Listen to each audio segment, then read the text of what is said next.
시기가 얼마 되지는 않았다는 겁니다. 무리들은 이 사건을 다 알고 있는 것입니다. 당시로서는 매우 끔찍하고 큰 사건이었을 것입니다. 예수님은 이 사건도 언급하시면서 앞에서 했던 말씀을 또 한 번 반복하십니다. 너희도 만일 회개하지 아니하면 다 이와 같이 망하리라고 하십니다. 예수님은 두 사건에서 공통적으로 말씀하시는 것이 있습니다. 죄를 회개하지 아니하면 망한다라는 것으로 말씀합니다. 그 죄가 무엇입니까? 그 죄는 하나님을 알지 못하는 것이 우리는 죄라고 일반적으로 알고 있습니다. 모든 인류는 아담의 후손이지요. 남자이건 여자이건 할 것 없이 근본적으로 죄의 뿌리를 가지고 태어납니다. 그래서 모든 사람에게는 원죄가 있습니다. 그 결과 각자 자기가 실제로 죄를 짓는 것이죠. 따라서 이 세상에 죄 없는 사람은 없는 것입니다. 소요리 문답 14문에 보면 죄를 정의를 해놓기를 이렇게 말하고 있습니다. 죄는 하나님의 법에 순종함에 대해서 조금이라도 부족하거나 조금이라도 위반하는 것을 죄라고 말합니다. 그러니까 부족해도 죄가 되고요, 오히려 넘치고 넘쳐나도 죄가 된다는 겁니다. 사람을 하나님의 형상으로 만드셨는데 그들이 사단의 유혹으로 하나님을 대적하고 떠나는 것은 하나님이 가장 싫어하는 죄가 되는 것이죠. 불순종의 죄입니다. 그리고 또 죄라고 하면 하나님이 주신 율법을 지키지 않는 것이 바로 죄가 됩니다. 하나님이 우리에게 주신 율법이 무엇입니까? 구약시대에는 10계명을 중심으로 613가지의 율법이 있습니다. 그러니까 그러한 많은 계명들을 만들어 가지고 하나님을 섬기려 했습니다. 그런데 그 율법을 만드는 순간부터 그들은 하나님을 섬기는 것 같이 섬기지 못했습니다. 그러니까 법을 지켰느냐 지키지 않았느냐에 대한 관심이 더 컸던 것입니다. 그들의 마음에는 하나님이 없었던 거지요. 형식주의적밖에 될 수가 없는 것입니다. 신약 시대에는 율법을 두 가지로 말할 수 있죠. 마가복음 12장 28절에 31절 이렇게 기록되어 있습니다. 서기관 중 한 사람이 그들이 변론하는 것을 듣고 예수께서 잘 대답하신 줄을 알고 나와서 묻되 모든 계명 중에 첫째가 무엇이니까? 예수께서 대답하시되 첫째는 이것이니 이스라엘아 들으라. 주 곧 우리 하나님은 유일한 주시라. 내 마음을 다하고 목숨을 다하고 뜻을 다하고 힘을 다하여 주 너의 하나님을 사랑하라 하신 것이라. 둘째는 이것이니 내 이웃을 내 자신과 같이 사랑하라 하신 것이라. 이보다 더 큰 계명이 없느니라. 율법을 지키려고 하다가 넘어지면 다시 일어나서 율법을 지키면 됩니다. 그런데 사람들은 율법을 지키려다가 넘어지면 그대로 율법을 무시하고 넘어진 채로 그대로 살아가려고 할 때가 많이 있습니다. 그 예가 이스라엘 백성들이 애굽을 탈출해서 그 광야의 삶에서 힘이 너무 드니까 불평과 불만을 모세에게 댑니다. 그때마다 그들의 입에서 나온 말이 무엇이었습니까? 다시 애굽으로 돌아가자고 했던 것처럼 하나님을 섬기는 백성들, 즉 신앙을 가진 사람들이 불신앙한다는 것은 정말 위험한 일이 아닐 수 없습니다. 로마서 1장 21절에 하나님을 알되 하나님을 영화롭게도 아니하고 감사하지도 아니하며 오히려 그 생각이 허망하여지며 미련한 마음이 어두워졌다라고 말씀합니다. 이 말씀은 불신앙이 가져오는 상태를 말하는 거죠. 어떤 것입니까? 곧 하나님을 영화롭게도 하지 못하고 감사하지도 않는다는 겁니다. 거기에다가 생각하는 것도 허망하고요, 미련한 마음이 어두워졌다라고 기록합니다. 저와 여러분은 회개하여서 하나님의 은혜를 누리기 위해서 주시는 하나님의 음성을 들으시기를 바랍니다. 오늘 본문의 핵심은 회개입니다. 회개. 특정한 사람만이 아니라 세상 모든 사람의 회개를 말합니다. 그 3절과 5절에 사용된 회개의 그 어원적인 뜻은 생각을 바꾸다라는 뜻입니다. 이 의미는 두 가지 의미로 사용되는데, 첫째는 하나님께로 돌아가는 것, 근본적인 문제, 근본적인 회개를 말하는 거고요. 두 번째는 구체적인 죄들을 뉘우치고 버리는 것을 말합니다. 오늘 본문은 근본적인 회개를 의미합니다. 죄악된 생활을 버리고 하나님께로 돌아와서 믿음으로 하나님 앞에 살아가라는 것입니다. 자기 자신을 돌아보는 반성이 아니라 근본적으로 하나님께로 돌아와서 하나님을 섬기는 그러한 삶을 살아가라고 말씀합니다. 세상 사람들은 모두 죄 아래 살고 있는데 그런 생활을 돌이키지 않으면 다 멸망할 것이다라고 경고하고 계십니다.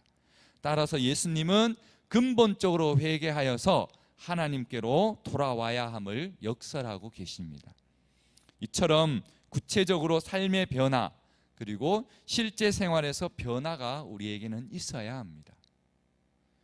지난해 그 세월호 참사에서 우리에게 많은 것을 남긴 사건으로 우리는 기억하고 있습니다. 다시는 이와 같은 사건이 없어야 할 것이라고 많은 사람들이 다짐하고, 또 이번 기회에 이 재난을 당했을 때 어떻게 대처할 것인가를 매뉴얼로 만들고 정비해야 한다고 많이 말합니다. 그러나 아무리 매뉴얼을 만들고 놓아도 지키지 않으면 소용이 없는 겁니다. 따라서 우리가 그 규칙을 지키고 행하도록 하는 것은 매우 중요한 겁니다. 이번 메르스 사태도 보면 공무원들이 이 메르스 대응 매뉴얼을 만들었지만 현실성이 없는, 그냥 형식적으로 서류로 그냥 훈련을 했는 거지요. 그러니 막상 사태가 터졌을 때는 어찌할 바를 모르고 허둥대다가 오히려 일을 더 크게 만들었던 것이 메르스 사건입니다. 몇 년 후에 또 다른 유사한 사건이 터질 위험이 없다고 누가 말하겠습니까? 더 큰 사고가 일어날 수도 있습니다. 따라서 참된 회개가 필요합니다. 참된 회개는 실제로 구체적으로 우리의 행동에서 나타나야 한다는 겁니다.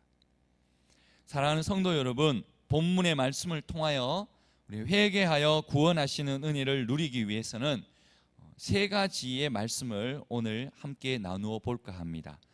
첫 번째는 큰 죄이든 작은 죄이든 회개하라고 하십니다. 제가 1절에서 3절을 다시 읽어보겠습니다. 그때 마침 두어 사람이 와서 빌라도가 어떤 갈릴리 사람의 피를 그들의 제물에 섞은 일로 예수께 아뢰니 대답하여 이르시되 너희는 이 갈릴리 사람들이 이같이 해 받음으로 다른 모든 갈릴리 사람보다 죄가 더 있는 줄 아느냐? 너희에게 이르노니 아니라 너희도 만일 회개하지 아니하면 다 이와 같이 망하리라. 아마 빌라도라는 이스라엘을 관리하는 그 로마의 관리가 갈릴리 사람을 죽여서 그 피를 제물에 섞어서 제사를 드린 것을 이렇게 기록을 합니다. 이렇게 죽은 사람이 죄가 있어서 죽었다라고 생각하는 사람들이 많습니다. 사람이 죽으면 자기의 죄로 죽은 것이라 생각합니다.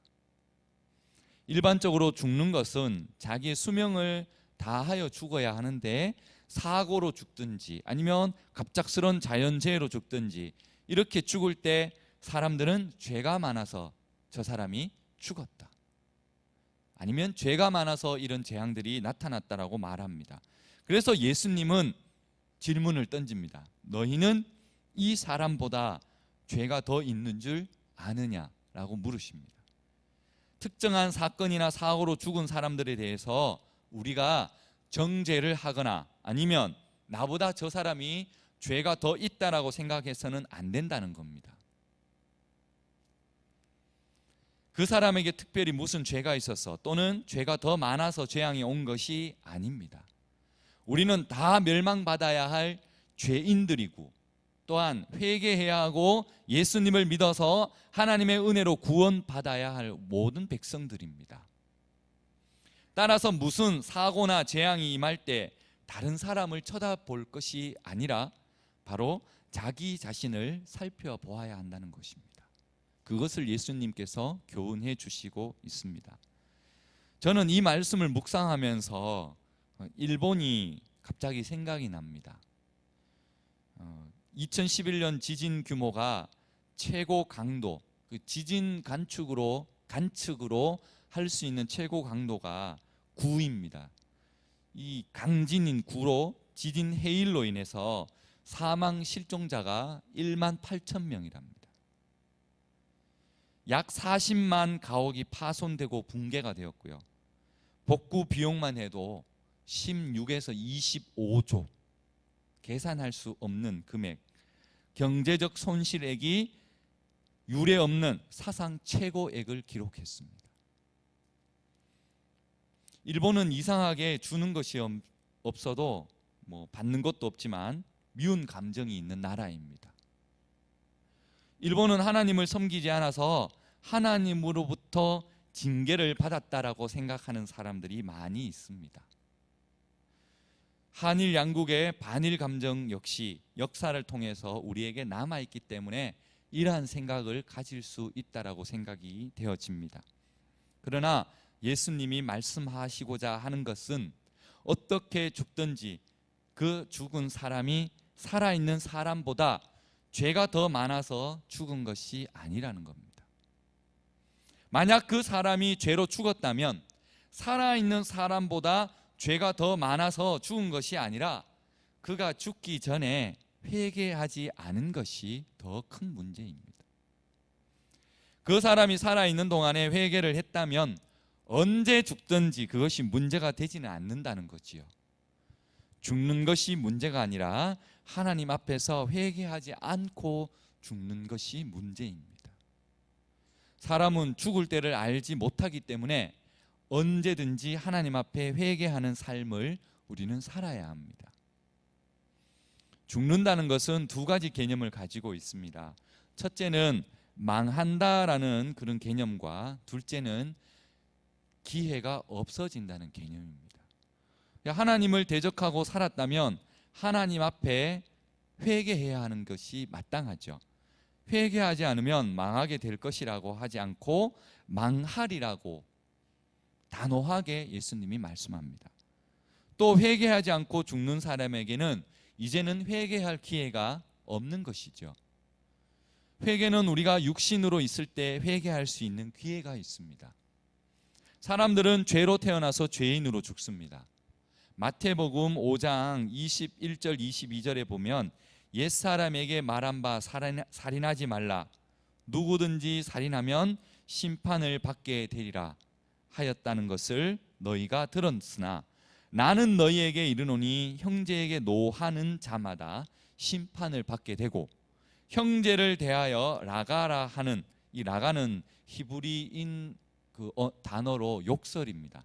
욕설하는 자는 공회에 잡혀가게 되고 미련한 놈이라 하는 자는 지옥불에 들어가게 되리라, 이렇게 말씀합니다. 마음으로 우리는 얼마나 많이 미워했고 또 노하며 화를 내고 또 살아온 세월을 생각해 보니까 얼마나 이런 것들이 우리에게 많이 있습니까? 이것을 하나님께 회개하지 아니하면 안 된다는 겁니다. 회개할 기회를 놓치면 회개할 수가 없는 겁니다. 회개하지 않으면 망한다는 말은 영원한 생명을 잃어버린다는 것입니다. 또 어떤 죄가 있을까요? 간음한 죄도 있습니다. 부모를 공경하지 못한 죄도 있습니다. 도둑질한 죄도 있습니다. 이웃에 대한 거짓 증거하는 죄도 있고요. 이웃의 것을 탐낸 죄도 우리에게는 많이 있습니다. 이런 죄 중에 살고 있는 우리는 많은 죄를 짓고 살고 있다는 겁니다. 큰 죄나 아니면 작은 죄가 문제가 아니고 주님께 회개하지 않으면 망하리라 하시는 말씀과 다시는 기회가 없다는 주님의 말씀을 우리는 마음에 기억하셔서 주님께 회개하는 저와 여러분이 되시기를 소망합니다. 둘째로는 회개하여서 구원을 이루라고 하십니다. 4절 5절을 제가 읽겠습니다. 또 실로암에서 망대가 무너져 치어 죽은 18사람이 예루살렘에 거한 다른 모든 사람보다 죄가 더 있는 줄 아느냐? 너희에게 이르노니 아니라. 너희도 만일 회개하지 아니하면 다 이와 같이 망하리라. 첫 번째 말씀을 이제는 더 확실하게 하기 위해서 예수님은 이들이 이미 다 알고 있는 그 유명한 사건 사고 하나를 덧붙인 말씀이 4절 5절입니다. 이 사고에 대한 예수님의 의도는 앞의 사건과 동일하게 말씀하셨어요. 그것은 그 사건을 당한 그 사람이 아니라 그 사건에 대해서 듣고 있는 바로 너희들이 문제라는 겁니다. 이 사건을 듣고 있는 너희가 회개해야 한다는 겁니다.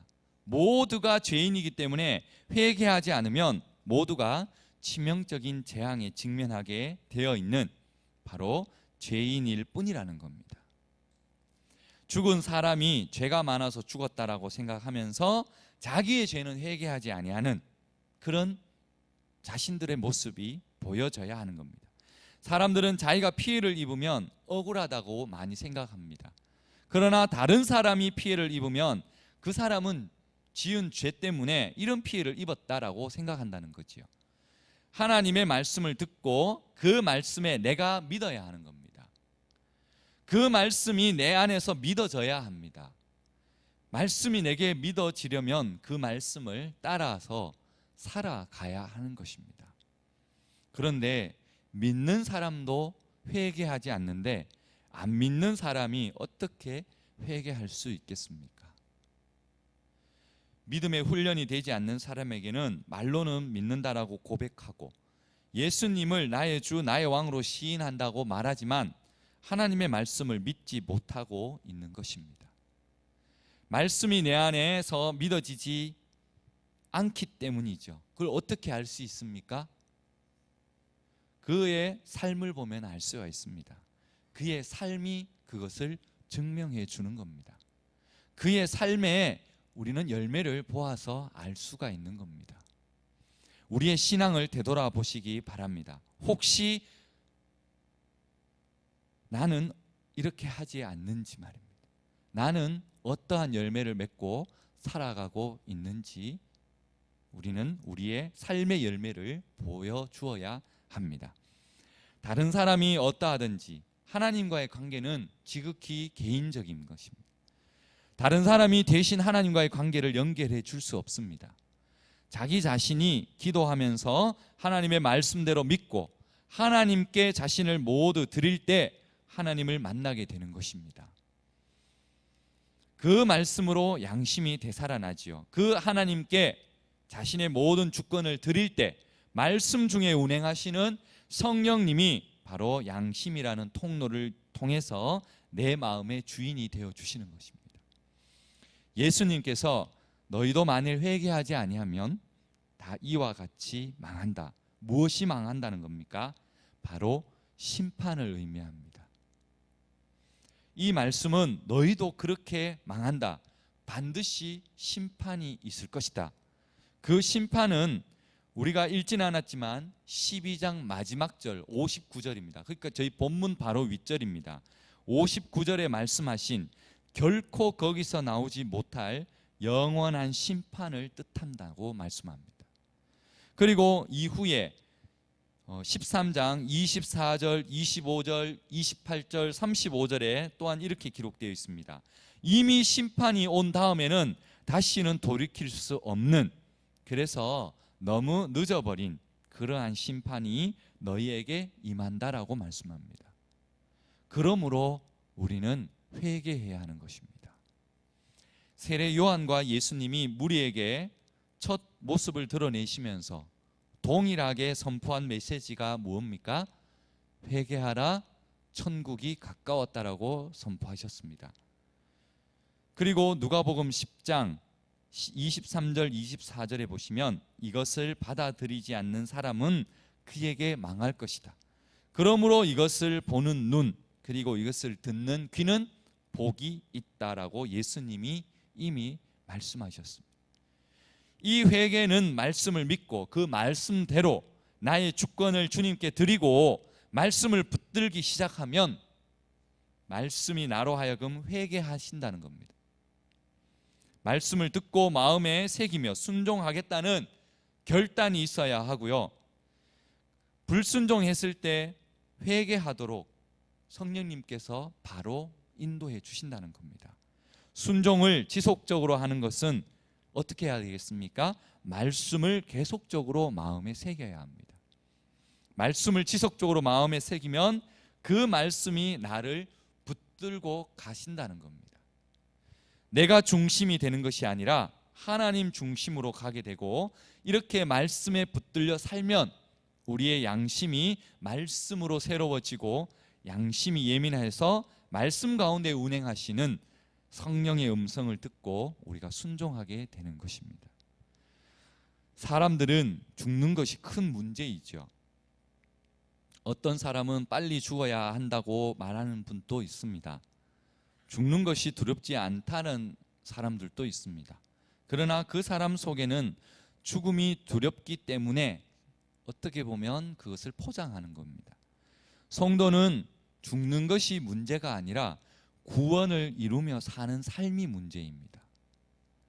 하나님께 회개하여 구원을 이루는 삶을 사는 하나님의 백성이 되기를 소망합니다. 마지막으로 우리는 기도해야 합니다. 우리가 아무리 노력하고 대비를 철저하게 해도 언제 어디서 사고가 날지 모릅니다. 언제 무슨 일이 생길지 모르는 것이 바로 우리의 인생입니다. 따라서 우리는 이런 재난에 빠지지 않도록 늘 기도하는 것이 필요합니다. 이와 같이 성령도 우리의 연약함을 도우시나니 우리는 마땅히 기도할 바를 알지 못하나 오직 성령이 말할 수 없는 탄식으로 우리를 위하여 친히 간구하신다라고 말씀합니다. 성도님들이 고난을 받을 때 소망이 인내하게 해주는 것처럼 우리가 기도할 때 성령님께서 우리를 도우실 줄 믿습니다. 그리고 우리는 하나님이 구원하여 주신 은혜를 깨달아야 하는데, 하나님의 은혜를 깨닫기보다는 자기의 그 자아를 버리지 못하고 있는 경우가 더 많습니다. 하나님의 말씀을 들을 수 있는 그 통로가 막혀 있어서 우리는 말씀을 듣지를 못한다는 겁니다. 기도라는 것은 하나님께 내가 하고 싶은 말만 하는 것이 아닙니다. 또 혼자 말하는 것이 아니라 때로는 하나님의 음성을 듣는 것도 기도입니다. 그게 바로 통로가 열려야 하나님의 말씀이 들려오고, 그 말씀이 들려야 말씀대로 우리가 순종하며 실천하며 살아갈 수가 있는 겁니다. 무엇보다 중요한 것은 우리가 회개하고 예수님을 믿는 겁니다. 이것은 어떤 경우에도 우리의 생명을 지켜주는 세상적인 보험이 아니라 하나님과 나와의 예수님이 보증해주는 생명보험이 되는 겁니다. 그 다음에는 늘 조심해서 우리가 할 수 있는 최대한의 대비를 잘 해야 되는 것이죠. 주님이 오실 마지막 때까지 될수록 무서운 재난은 많이 일어날 것입니다. 이 세상에 크고 두려운 일들이 많이 일어날 것입니다. 일본의 지진 해일이나 우리나라의 세월호 사건, 그리고 메르스 전염병과 같은 것은 그런 것들 중에 하나이죠. 이런 위험한 세상을 살아가는 성도는 이런 시험에 들지 않도록 늘 깨어서 기도해야 한다는 것입니다. 말씀을 맺겠습니다. 사랑하는 성도 여러분, 본문의 말씀을 통하여서 우리는 회개하여서 구원하시는 하나님의 은혜를 누리기 위해서 오늘 세 가지 말씀을 꼭 기억했으면 합니다. 그 말씀이 첫째는 큰 죄이든지 작은 죄이든지 우리는 회개해야 합니다. 둘째는 회개하여서 구원을 이루어가는 하나님의 백성으로 살아야 하고요. 세 번째는 늘 깨어서 기도하는, 주님이 다시 올 때까지 우리는 기도의 삶을 살아야 한다는 것입니다. 우리는 끊임없이 회개의 삶이 필요합니다. 나의 주인이 하나님이 되기까지 회개의 삶이 필요합니다. 말씀 가운데 운행하시는 성령님이 내 마음에 내 양심을 통해서 말씀하실 때까지 회개의 기도가 필요합니다. 성령님이 말씀하시는 그 음성에 순종하기까지 우리는 회개의 기도가 필요합니다. 그리고 주위 사람들에게 우리가 받은 그 천국 복음을 전하고 주님의 사랑을 나타내며 힘들고 어려운 세상에서 우리 주님의 사랑을 더욱 힘껏 전하는 저와 여러분이 다 되시기를 소망합니다. 기도하겠습니다.